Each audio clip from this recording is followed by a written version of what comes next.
Hello दोस्तों, मैं हूँ सी दिव्या अग्रवाल और आप देख रहे हैं टैक्स विदाउट टीयर्स। उम्मीद करती हूँ कि आपको मेरे चैनल का कंटेंट अच्छा लगता है।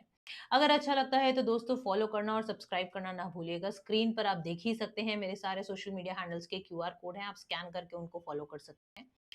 साथ ही दोस्तों आज की वीडियो का एजेंडा क्या है। जब 54 जीएसटी काउंसिल मीटिंग में काफी सारे चेंजेस प्रपोज किए गए थे, उनके रेस्पेक्ट में काफी नोटिफिकेशंस भी आनी थी, काफी आ भी गई थी, काफी सर्कुलर्स भी आ गए थे और बहुत सारी नोटिफिकेशंस कल यानी 8 अक्टूबर 2024 को आई है।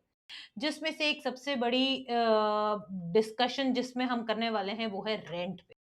हमेशा मेरे पास ना आज भी क्वेरीज आती है कि मैम मेरी कमर्शियल प्रॉपर्टी है, उसको मैंने सो एंड सो फोर्थ को पर्सन को रेंट पे दिया है, क्या मुझे जीएसटी लगाना होगा? मेरी रेजिडेंशियल प्रॉपर्टी है, इसको दिया है रेंट पे, क्या मुझे जीएसटी लगाना होगा? और अब जब कल भी नोटिफिकेशन आई है, आरसीएम में चेंजेस किए गए यानी रिवर्स चार्ज मैकेनिज्म में चेंज किए गए हैं रेंट के रिस्पेक्ट में, तो ऐसे सिचुएशन में अब कब कब आपको रेंट पे जीएसटी लगाना होगा, कब नहीं लगाना होगा, तो complete in depth easy language में ये वीडियो रहेगी, तो एंड तक जरूर देखिएगा वीडियो को। दोस्तों इससे पहले भी जब चेंज आए थे ना हमारे पास, तो हमने ऑलरेडी अपने चैनल पे एक वीडियो बनाया था जिसमें रेंट के ऊपर सारी डिटेल डिस्कशन करी थी। और सिमिलरली आज मैं फिर से एक रेंट पे डिटेल डिस्कशन वीडियो करने वाली हूँ। कल आई notification number 9/2024 central tax rate की, जिसमें कहा गया कि कब एक और आरसीएम में एंट्री डाल दी गई कि कब ऐसी सिचुएशन होगी कि अगर आपने रेंट की है अपनी प्रॉपर्टी, तो ऐसे सिचुएशन में एक और केस में आपको आरसीएम पे करना पड़ेगा। इसके लिए दोस्तों मैंने हैंड रिटन नोट्स बनाए हैं, आप स्क्रीन पे देख सकते हो। हमारी बेसिक नोटिफिकेशन जो आती है ना, वो एग्जेम्प्टेड सर्विसेज के लिए, यानी कौन कौन सी सर्विस एग्जेम्प्ट है उसके लिए आप देख सकते हो। नोटिफिकेशन नंबर 12/2017 की सेंट्रल टैक्स रेट की नोटिफिकेशन है। सिमिलरली जब जो नोटिफिकेशन मुझे रिवर्स चार्ज सर्विसेज के बारे में बताता है वो है नोटिफिकेशन नंबर 13/2017। अब इन दोनों बेस नोटिफिकेशन को ध्यान में रखते हुए और जो जो प्रोविजंस हमारे रेंटिंग को लेकर हैं, उसमें दोस्तों कोई भी प्रॉपर्टी जो है या तो वो रेजिडेंशियल हो सकती है या वो कमर्शियल हो सकती है। तो what ever may be the case, renting तो हमेशा से डे वन से जीएसटी में टैक्सेबल रही है। बट कुछ केसेस में एग्जेम्प्ट होती थी, कुछ केसेस में वो टैक्सेबल होती थी। लेकिन आज के दिन क्या सिनेरियो है, क्या है वो, क्या नहीं है, आज हम वो डिस्कस करने वाले हैं। यानी गोइंग फॉरवर्ड आपको कब कब रेंट पे जीएसटी लगाना होगा, कब उसमें आरसीएम में पे करना होगा, कब उसको एफसीएम यानी फॉरवर्ड चार्ज मैकेनिज्म में पे करना होगा, सारी चीज इन डिटेल आज हम डिस्कस करेंगे। तो दोस्तों अगर आपकी रेजिडेंशियल ड्वेलिंग है, ठीक है, और आप रेजिडेंस के लिए दे रहे हो, एक अनरजिस्टर्ड व्यक्ति को दे रहे हो, तो आपकी जो सर्विस है रेंटिंग की वो जीएसटी से बाहर है, वो एग्जेम्प्ट है, उस पे टैक्स नहीं लगेगा। पहली चीज, यानी मैंने अगर मेरी कोई रेजिडेंशियल ड्वेलिंग किसी अनरजिस्टर्ड व्यक्ति को रेंट पे दी है तो उस पे जीएसटी नहीं है।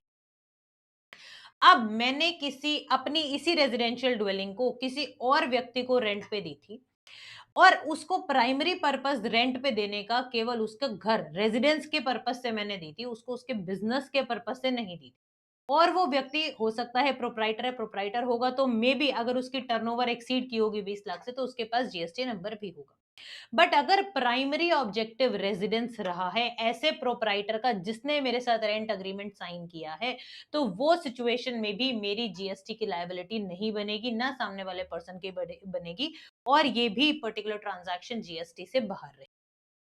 लेकिन यही चीज अगर मैंने किसी व्यक्ति को दिया, वो बिजनेस पर्पस के लिए दिया, अगर मैंने वो पर्टिकुलर प्रॉपर्टी चाहे वो रेजिडेंशियल ही क्यों ना हो, तब वो जीएसटी के दायरे में आएगी और उस पे जीएसटी लगेगा, लेकिन वो रिवर्स चार्ज मैकेनिज्म में चला जाएगा।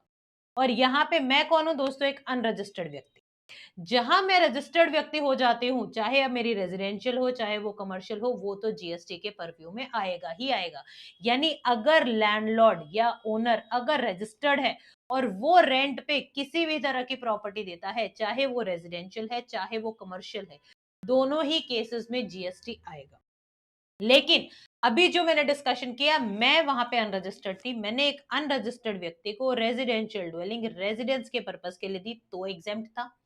वही सेम रेजिडेंशियल ड्वेलिंग एक पर्सन को दी, चाहे वो प्रोप्राइटर था एक बिजनेस का, लेकिन वो उसने उस पर्टिकुलर यूनिट को रेजिडेंस की तरह यूज किया, तो भी वो एग्जेम्प्ट था। लेकिन अगर यही चीज वो बिजनेस के लिए यूज करता, तो यहाँ पे वो पर्टिकुलर एंटिटी, चाहे वो प्रोप्राइटर हो, पार्टनरशिप हो, चाहे कोई भी एबीसी कॉन्स्टिट्यूशन हो उस पर्टिकुलर बिजनेस का, उसको जीएसटी देना पड़ेगा, रिवर्स चार्ज मैकेनिज्म में जीएसटी देना पड़ेगा। तो अगर वो रिवर्स चार्ज में जीएसटी पे करेगा, तो अल्टीमेटली आईटीसी भी वो क्लेम कर सकता है, तो ऐसा कोई वर्किंग कैपिटल उसका ब्लॉक नहीं होगा। सिमिलरली दोस्तों, अब अगर मेरी कमर्शियल प्रॉपर्टी है, मैं रजिस्टर्ड हूं, तो चाहे मैंने टेनेंट मेरा रजिस्टर्ड है या अनरजिस्टर्ड है, जीएसटी तो लगेगा ही लगेगा, सीधी सी बात है। लेकिन अगर मैं अनरजिस्टर्ड हूं, मेरे पास कमर्शियल प्रॉपर्टी है, तो सामने वाले जिस भी टेनेंट को मैंने अपनी प्रॉपर्टी रेंट पे दी है, अगर वो रजिस्टर्ड है तो जीएसटी लगेगा, आरसीएम में लगेगा। और यही नई एंट्री है जो आपकी एंट्री नंबर 5 AB करके आई है notification number 9/2024 central tax rates. और यदि मैं अनरजिस्टर्ड हूं, मेरा टेनेंट भी अनरजिस्टर्ड है और मेरी प्रॉपर्टी कमर्शियल है, तो वो जीएसटी के एम्बिट से बाहर हो जाती है। तो सिंपल सिंपल एकदम ही सिंपल शब्दों में कहा जाए, अगर आप यानी टेनेंट भी रजिस्टर्ड हो और आपका लैंडलॉर्ड या ओनर है वो भी अनरजिस्टर्ड है, दोनों ही पार्टी अनरजिस्टर्ड है, तभी केवल आप जीएसटी के परव्यू से बाहर जाएंगे, अदरवाइज आप जीएसटी के अंदर ही हैं। आप पे जीएसटी लगेगा, या तो फॉरवर्ड में लगेगा या रिवर्स चार्ज में। अब फॉरवर्ड में कब लगेगा? अगर टेनेंट या ओनर जो है वो आपका रजिस्टर्ड है, ठीक है, तो उस केस में आपके पास फॉरवर्ड चार्ज में आ जाएगा। और यही चीज अगर आप अनरजिस्टर्ड हो, आपने रजिस्टर्ड पार्टी को दिया, उसने बिजनेस के पर्पज से लिया, तो आपका, जैसे मैंने आपके साथ डिस्कस किए दो केसेस, एक जो कल यानी 8 अक्टूबर को ऐड हुआ है, लेकिन ये इफेक्टिव कब से होगा दोस्तों? 10 अक्टूबर 2024 से। यानी पोजीशन जो ये रेंटिंग की कमर्शियल प्रॉपर्टी के केस में बदली है, ये आपकी बदली है 10 अक्टूबर 2024 से। पहले जो ये रेंटिंग ऑफ रेजिडेंशियल ड्वेलिंग की जो पूरी कंडीशन थी, ये चेंज कब हुई थी? 18 जुलाई 2022 को। और अब फाइनली दोबारा जो इसमें चेंज आया वो है 10 अक्टूबर 2024 से इसको इफेक्टिव माना जाएगा। ऑल दो नोटिफिकेशन 8 अक्टूबर की है, लेकिन इफेक्टिव कब से है? 10 अक्टूबर 2024 से। अगर आपको ये मेरा सिंगल पेजर जो डॉक्यूमेंट है, जिससे आपको कंप्लीट क्लैरिटी मिल सकती है कि आपका रेजिडेंशियल है प्रॉपर्टी या कमर्शियल है, जैसा भी, और उसमें किस तरह से रेंट इंप्लीकेशन रहेगी, तो इसको आप मेरे टेलीग्राम चैनल से ले सकते हैं, वहां पे ये मैंने अपलोड कर दिया है। उम्मीद करती हूँ दोस्तों अब आपको रेंटिंग से रिलेटेड सारी कंफ्यूजन दूर हो गई होगी।